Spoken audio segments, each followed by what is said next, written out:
Queridos, Atos dos Apóstolos capítulo 2, versículo de número 1 ao 4, só vou ler 4 capítulos, versículos, e quero ler, meditar com você aqui essa noite, de uma maneira bem singela, pensar em algumas coisas. Atos dos Apóstolos capítulo 2, versículo do 1 ao 4.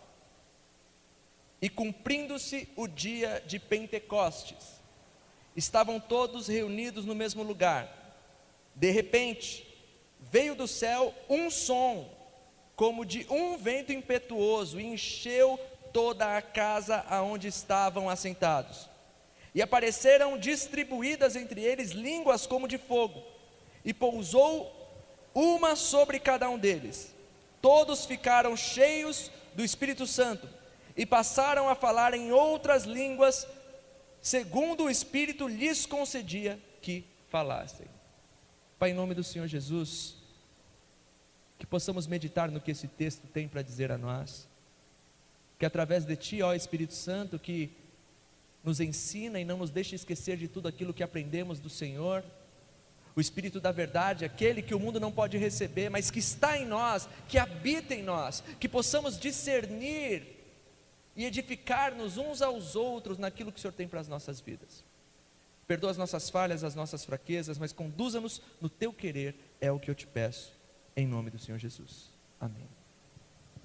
Irmão, esse texto aqui, Atos dos Apóstolos capítulo 2, ele é de fato uma grande divisão, é um mar se abrindo.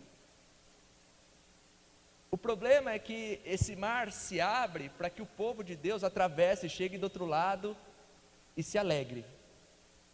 Mas também é um grande divisor de águas que divide igrejas.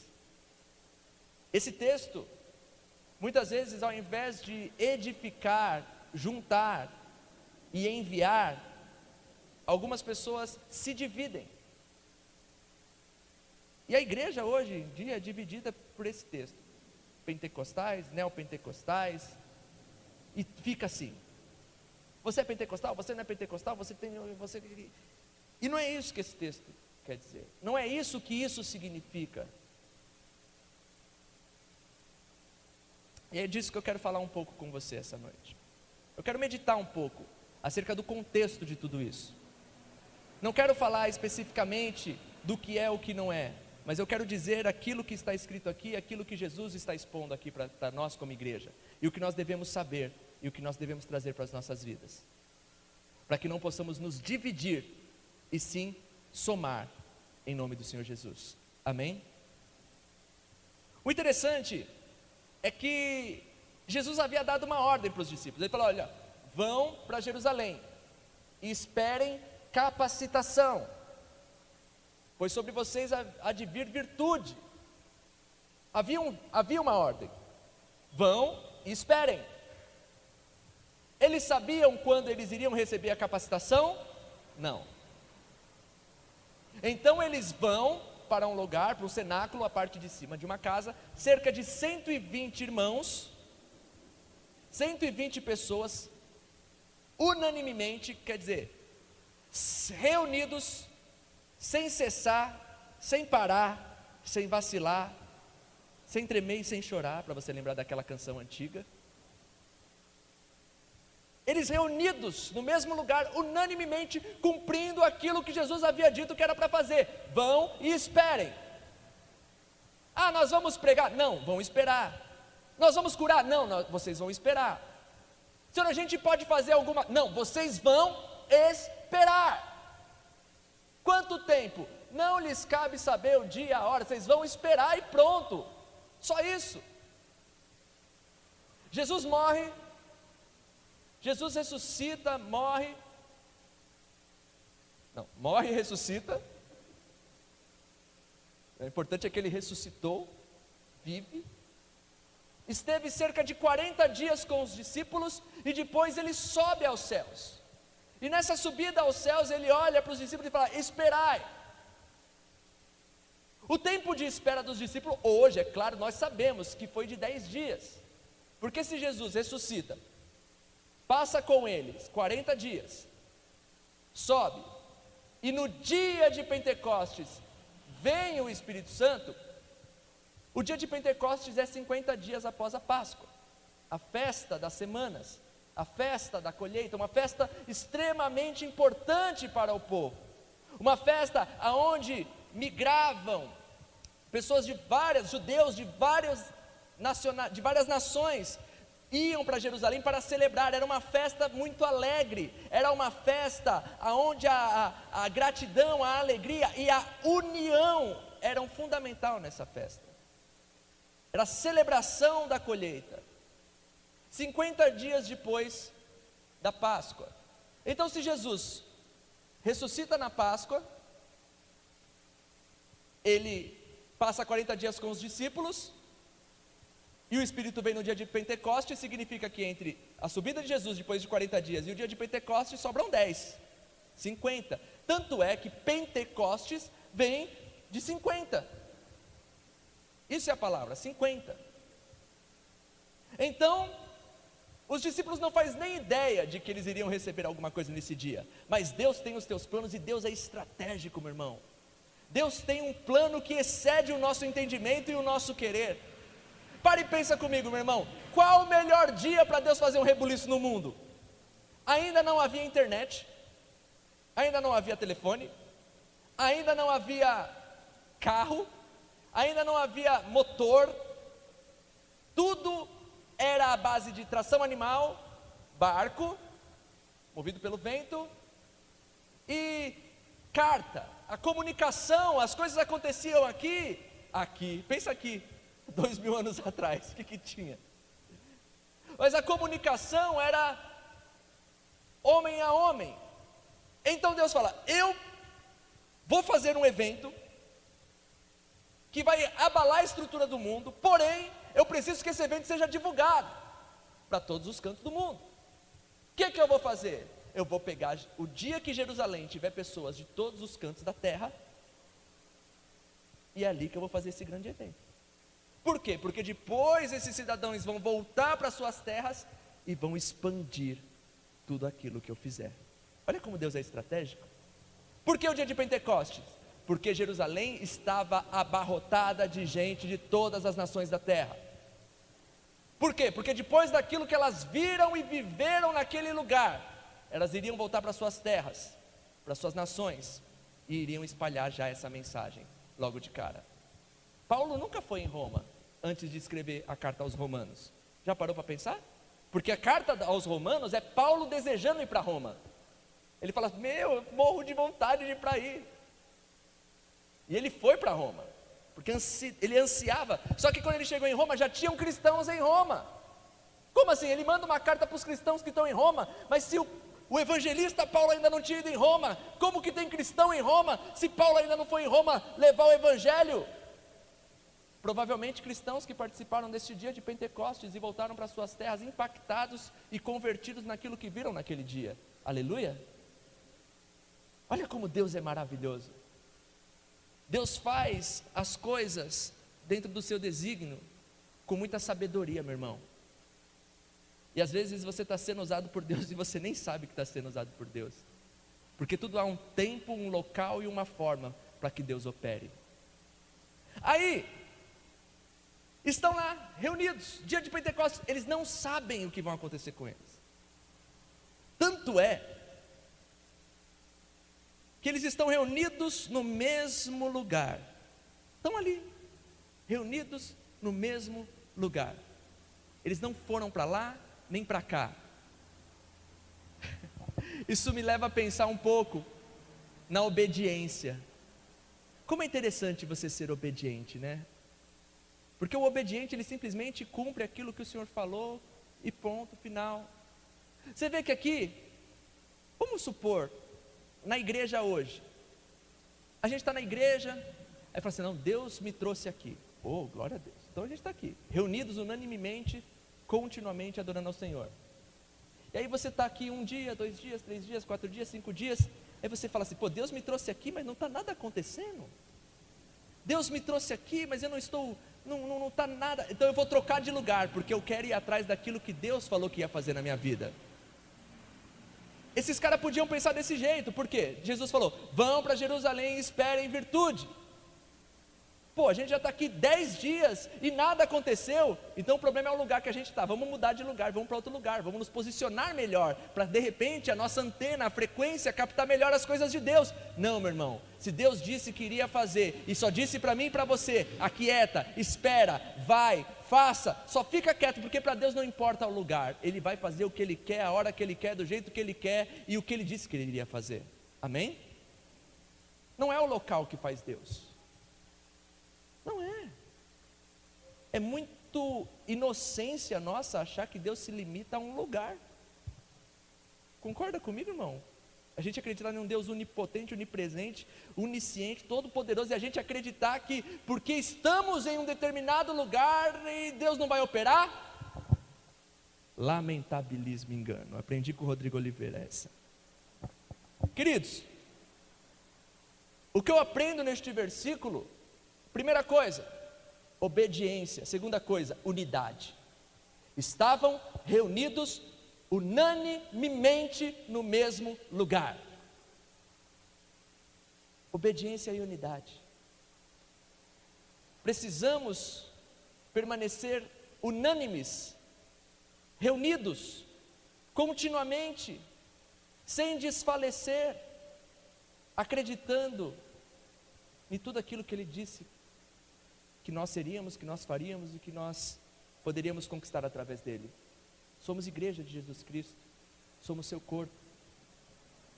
E se a cabeça diz para o corpo, fique, o corpo fica. Já viu um corpo andando sem cabeça? Um corpo agindo sem cabeça? Se Jesus Cristo é o cabeça, nós devemos fazer aquilo que Ele quer que façamos, do jeito que Ele quer que façamos, porque aquilo que Ele vai operar, do jeito que Ele quiser operar, e a hora que Ele quiser operar, Ele vai fazer, independente do que nós fazemos, porque tudo provém dEle. Amém? E aí eles estão reunidos no mesmo lugar. Olha que legal essa questão da obediência. Quer dizer, talvez nos nossos tempos, a gente está vivendo num tempo, a igreja está vivendo num tempo, me perdoe, está gravando esse áudio? Olha, você que está ouvindo isso daqui pela internet, me desculpe se eu te ofender, mas a gente está vivendo num tempo medíocre da igreja, de uma espiritualidade medíocre, menina, infantil, que as pessoas estão achando que o Espírito de Deus está nos lugares, está limitando Deus aos lugares. Eu vou ali porque ali tem o Espírito Santo, eu vou aqui porque aqui tem o Espírito Santo. Ei, olha para isso. Aonde vai se limitar aquele que é o vento? Aonde Deus não vai estar? E se Deus disse que iria fazer, Ele vai fazer. Então o que está faltando? Você se posicionar nele, porque você só vai ter aquilo que vem dele quando você se alinha a Ele. Deus não é canal de televisão que você fica com uma antena e um pedaço de bombril tentando pegar o melhor canal. Não, Deus não precisa disso. Deus precisa de que você se posicione naquilo que Ele diz para você se posicionar, na obediência à palavra dEle, porque o demais Ele fará. Aleluia. Aí a gente tem aqui o quê? 120 pessoas reunidas no mesmo lugar unanimemente. E aí, de repente, eu acho essa cena é muito legal. De repente veio do céu um som como de um vento impetuoso, e encheu a casa onde estavam assentados. Gente, vamos analisar esse texto. De repente, quer dizer, eles não estavam. Cara, a primeira coisa que eu penso quando eu leio isso: o Espírito Santo vem a hora que quer, do jeito que quer, da forma que quer, porque Ele é enviado por Deus. Então jamais eu posso querer fazer um movimento para dizer: ei, o Espírito Santo virá aqui, ei, venha ser batizado com o Espírito Santo, porque o Espírito Santo não obedece ninguém a não ser Deus. Poxa vida!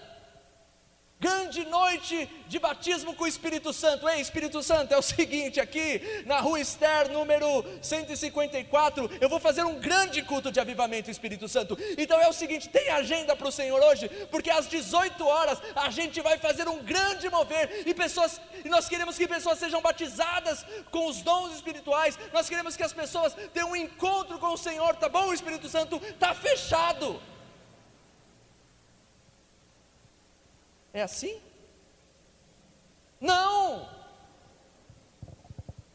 Quem segura o vento? Ninguém segura o vento. Quem controla o vento? Pelo contrário, nós podemos saber a direção que o vento está correndo, mas não podemos controlá-lo. Olha para a Flórida, quem controla o vento? A gente pode saber, a gente pode ter uma noção para onde ele está apontando. Por isso os veleiros posicionam suas velas, e por isso as velas são flexíveis, porque ela tem que apontar para a melhor posição do vento. Mas você não fabrica o vento, não segura o vento e não controla o vento. Porque vento, a palavra grega para vento, pneuma, isso é o Espírito, a palavra usada para o Espírito é como vento, e Deus deu sopro, colocou o Espírito no homem.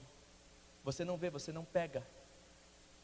O que Jesus fala para Nicodemos? Aquele que é nascido do Espírito não sabe para onde vem nem para onde vai. Amém? E é interessante dessa palavra é que não ventou no lugar.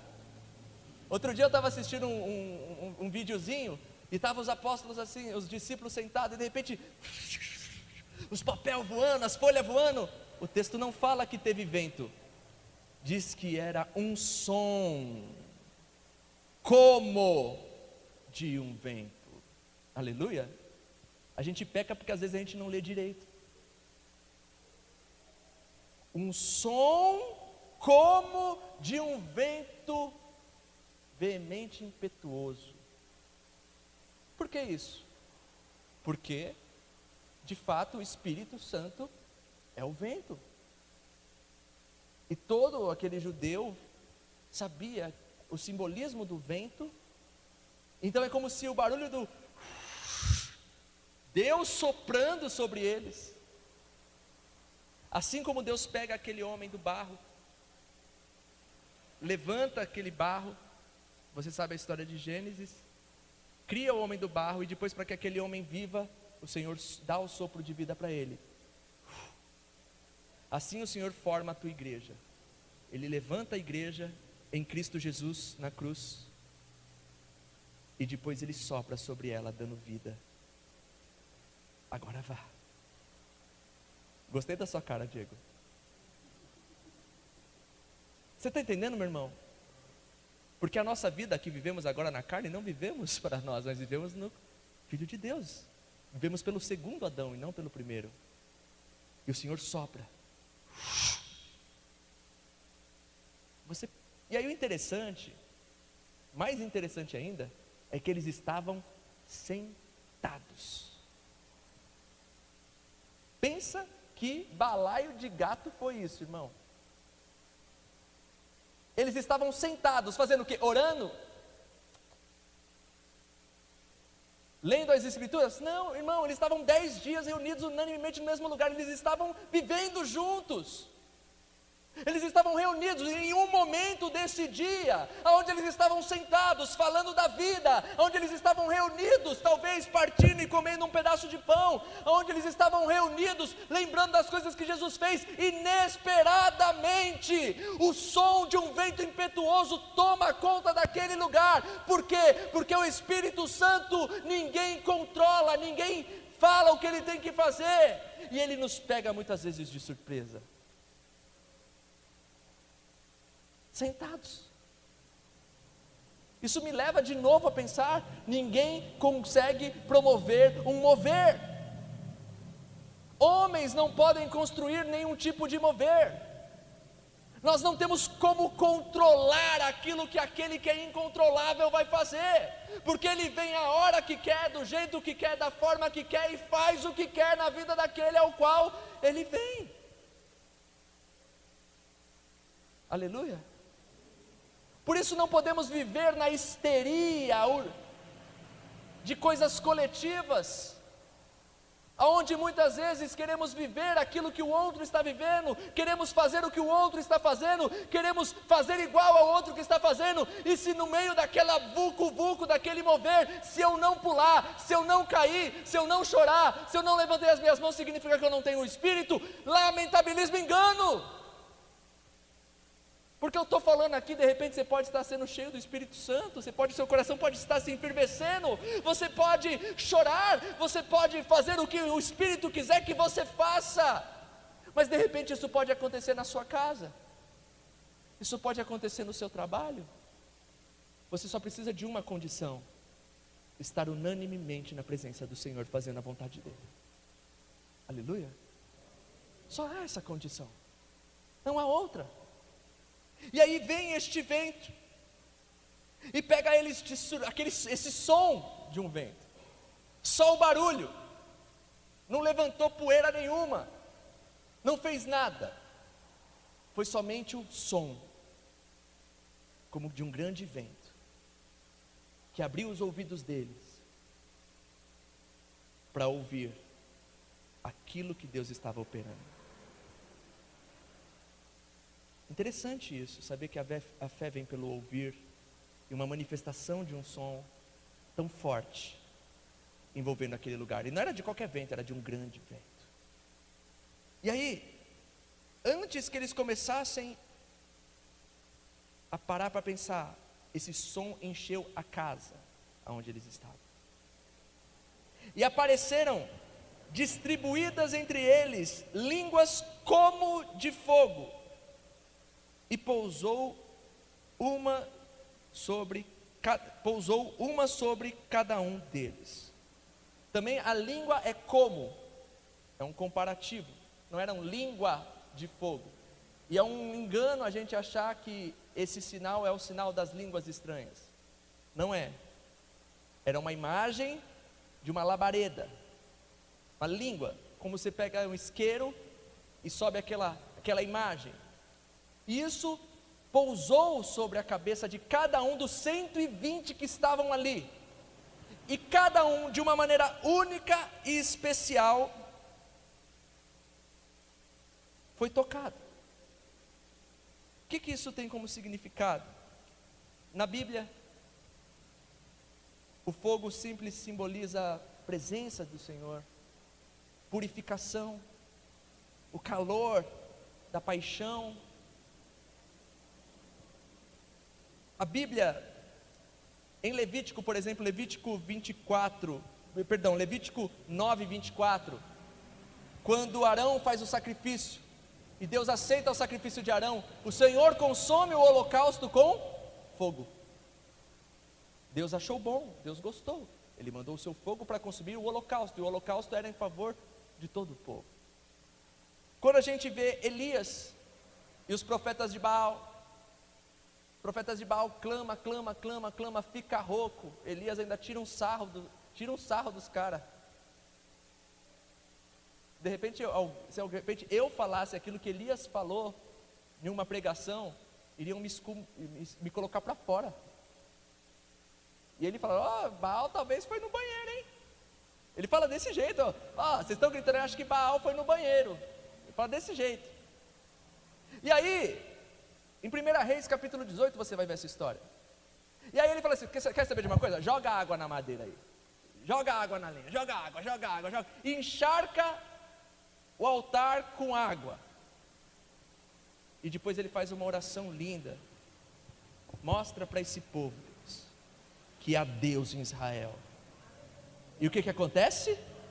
O Senhor manda fogo e aceita o holocausto, o sacrifício.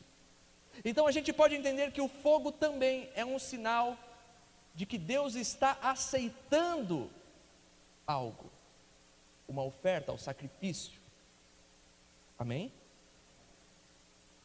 O que eu enxergo aqui neste dia de Pentecostes, junto com o fogo, é o Senhor olhando para estes homens e dando um sinal do fogo, como se Ele mesmo estivesse aceitando o sacrifício de Cristo por cada um de nós. E através do sacrifício daquele que é santo, o Senhor manda o fogo sobre cada um, dizendo: eu aceito aquele sacrifício. Olha que coisa mais linda. O Senhor aceitou, e o Senhor está mostrando para eles que aceita o sacrifício com o símbolo do fogo. Sou eu que purifico, sou eu que recebo, sou eu que aceito aquilo que o meu filho fez. Eu aceito aquilo que o meu filho fez sobre a vida de vocês. Então veio o fogo do céu sobre a vida de cada um da igreja de Jesus Cristo, e agora nós vivemos como sacrifício vivo, santo. Amém? Não é assim que nós devemos viver? Senhor, mas como que a gente vai sacrificar? Já foi sacrificado, agora só viva com a graça sobre a sua vida, em nome do Senhor Jesus. Amém? Meu irmão,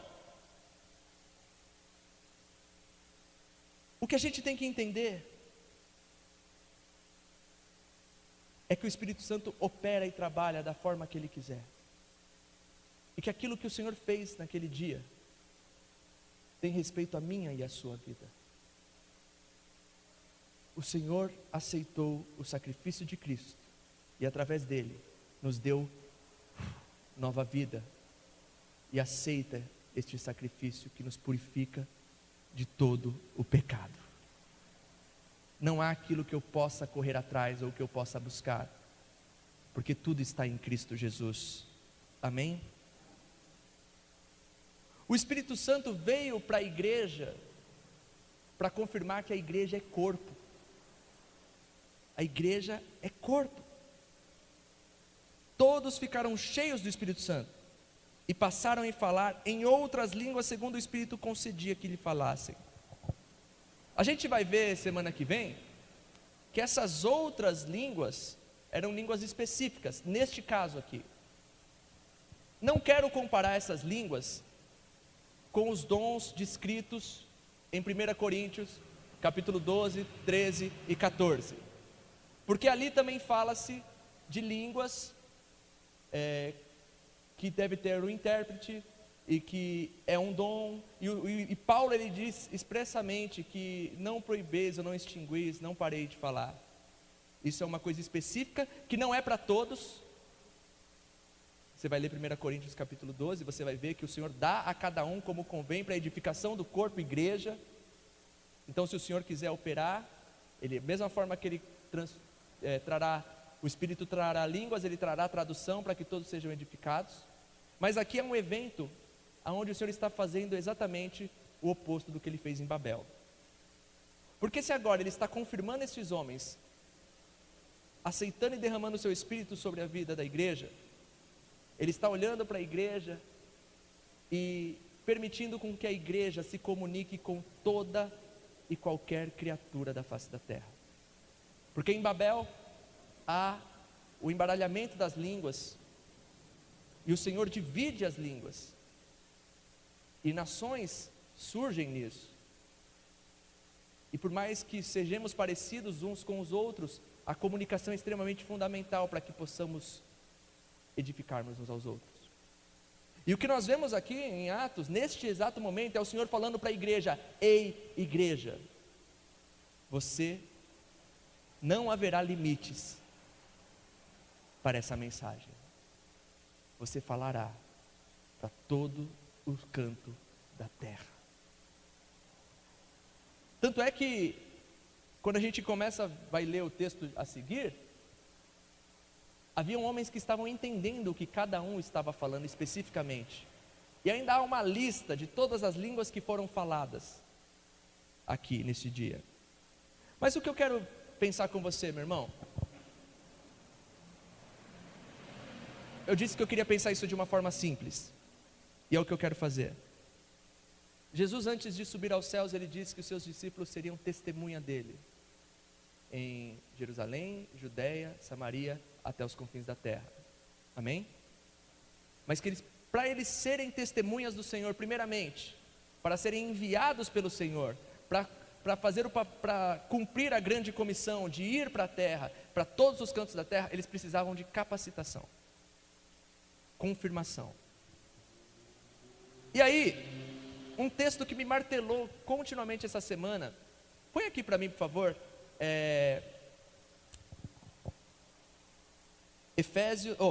Hebreus capítulo 1, Hebreus capítulo 1, versículo de número 7, se eu não me engano. Hebreus 1, 7. Olha o que o autor de Hebreus fala dos anjos. Ora, quanto aos anjos, diz: quem de seus anjos os faz ventos, e de seus ministros labaredas de fogo. O Senhor, para se comunicar com a terra, ele usava os anjos, e ainda usa mensageiros. A palavra anjo significa mensageiros, e ministros são aqueles que servem ao Senhor. Jesus, ele olha para a igreja, ele olha para os seus discípulos e fala: ei, vocês serão meus mensageiros. Por quê? Porque vocês irão falar, serão minhas testemunhas. E quem é testemunha? Aquele que leva a amém? Amém? Amém? Vocês serão os meus mensageiros, vocês serão os ministros dessa novidade, vocês serão aqueles que levarão o evangelho. E no dia de Pentecoste, o Senhor confirma isso para a igreja. Ele traz o som de um vento impetuoso, ele traz as labaredas de fogo sobre a cabeça deles, para mostrar para eles: ei, agora vocês serão os meus mensageiros até os confins da terra. Vão e anunciem o evangelho, porque agora vocês são meus ministros. Aleluia. Olha que coisa, cara. O Senhor capacita a igreja. Sabe por quê? Porque a igreja caminha pela graça, por aquilo que ela mesma não fez, mas por aquilo que Ele fez por mim e por você.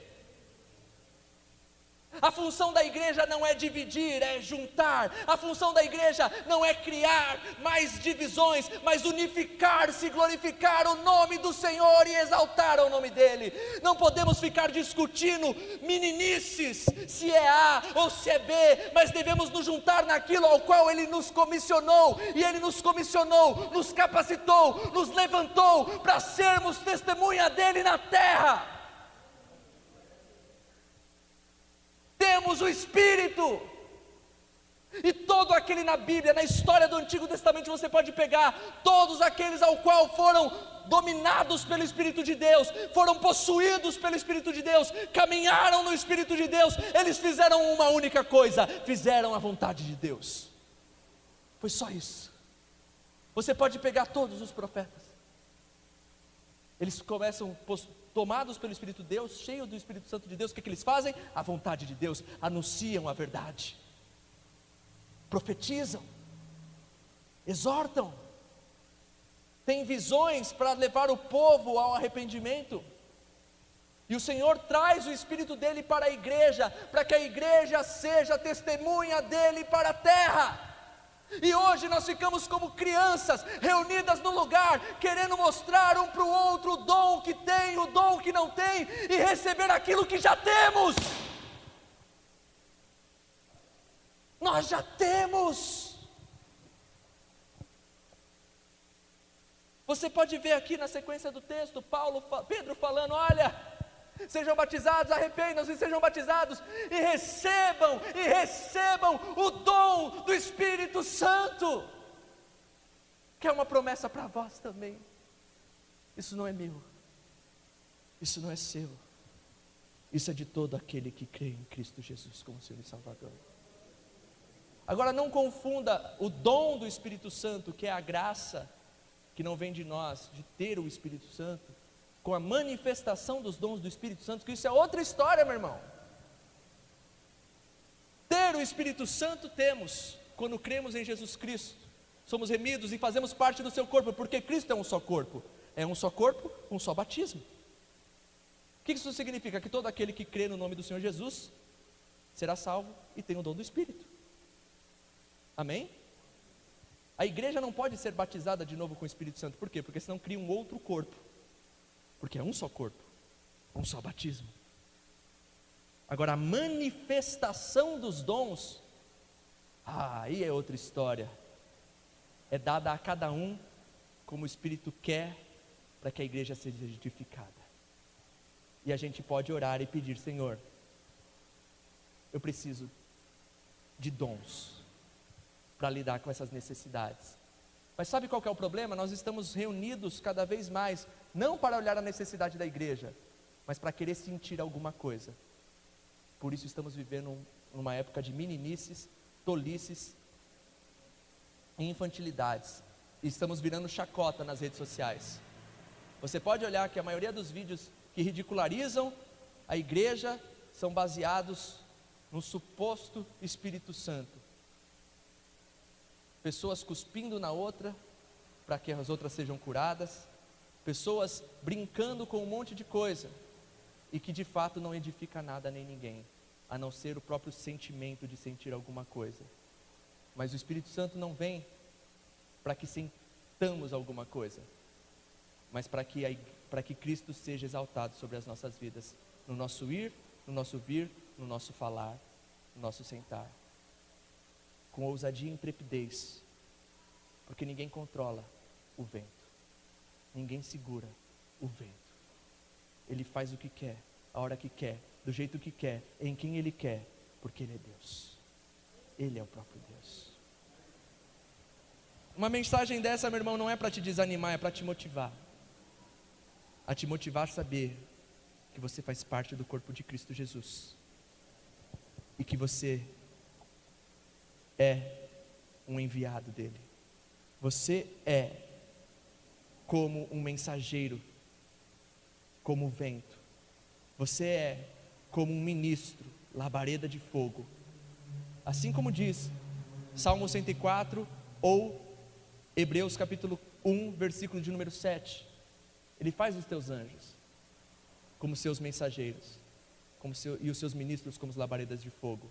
E o Senhor Jesus olha para a igreja antes de subir aos céus e diz: vocês serão minhas testemunhas. Vocês falarão do que viram e do que vivem. Sabe por quê, meu irmão?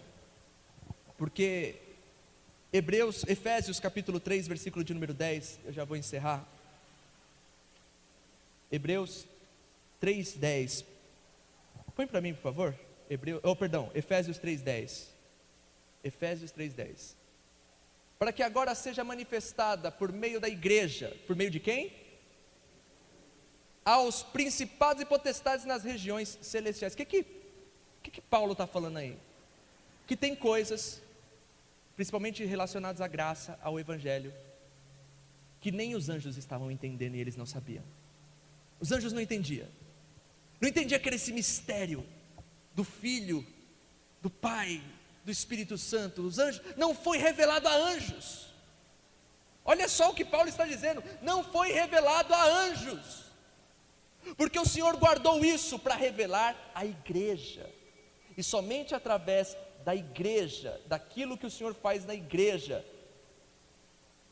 que a graça do Senhor foi manifesta, não só para nós, mas para os céus também. Olha que coisa mais maravilhosa. Isso dá posição de honra para nós. Isso nos faz querer viver este evangelho, porque o Senhor não escolheu anjos para anunciar o evangelho, escolheu eu e você para viver a graça. Somos embaixadores da graça, somos embaixadores do favor imerecido, que salva e redime a todos. Somos aqueles ao qual o Senhor capacitou, ungiu e enviou para ser suas testemunhas sobre a terra. O que eu quero dizer, meu irmão, não estou aqui para discutir nada sobre essas coisas teológicas acerca do que é o Espírito, o que é o fogo, mas eu quero entender o sentido daquilo que Cristo trouxe para nós nesses versículos. Ele capacitou a sua igreja para que a sua igreja vá e o represente aonde quer que ela esteja. E é esse sentido que nós devemos trazer para as nossas vidas. Não devemos nos dividir por aquele que fala A ou por aquele que fala B. Não devemos nos dividir entre pentecostais tradicionais. Devemos nos juntar naquilo que Cristo nos chama, que é para ser seus servos e levar a tua palavra, em nome do Senhor Jesus. Amém? Feche os teus olhos, vamos orar. Pai, em nome do Senhor Jesus, eu te agradeço por tua graça e misericórdia. Senhor, eu te agradeço porque o Senhor fez tudo o necessário para que em ti tivéssemos vida. Senhor, às vezes ficamos com tanto medo de manifestar talvez a presença do seu Espírito nas nossas vidas, por causa de coisas que ouvimos, por causa de coisas que falaram, por causa da vergonha que muitas vezes é exposta de uma maneira ridícula ao Teu Espírito Santo, Pai. Mas nós queremos que o Senhor nos capacita, nós queremos que o Senhor nos enche, nós queremos que o Senhor Deus é aquele que nos chamou para anunciar a Tua verdade, Senhor. Em nome do Senhor Jesus, Pai, derrama sobre nós os dons prometidos pelo Espírito Santo, para a edificação da Tua igreja e não para a divisão, Pai. Que não possamos ser conhecidos por sermos A ou sermos B, mas por sermos corpo de Cristo nessa terra, mensageiros do Senhor nessa terra, vento guiado pelo Senhor para onde quer que o Senhor nos leve, e labaredas de fogo que purificam, santificam e levam a verdade do sacrifício de Cristo na cruz pelos nossos pecados. Derrama a Tua graça sobre nós, derrama a Tua vontade sobre nós, e que possamos viver o Teu querer, a Tua vontade, para a honra e glória do Teu santo nome. Amém e amém. Que assim seja, irmãos. Eu espero que eu possa ter sido compreendido essa noite, e que essa mensagem tenha alcançado o teu coração, e que você possa aceitar aquilo que Cristo fez por você na cruz, e que você possa viver a liberdade com que Cristo vos libertou. Você é corpo, e se você é corpo, você tem o Espírito. E se você não manifesta os dons do Espírito, comece a orar ao Senhor, para que Ele manifeste os dons sobre a sua vida, mas para atingir as necessidades ao qual Ele tem para atingir, porque Ele te chama para te enviar como representante dEle, em nome do Senhor Jesus. Amém? Eu te convido a ficar em pé. Aleluia. Que gostoso é estar aqui com vocês, irmãos. Irmão, deixa eu falar uma coisa. Você tem a liberdade aqui, nesse lugar, de ser quem o Espírito quer que você seja, de verdade. O Diego é caladinho, o Rodrigo tem o jeito dele, eu tenho o meu jeito, o Will tem o jeito dele.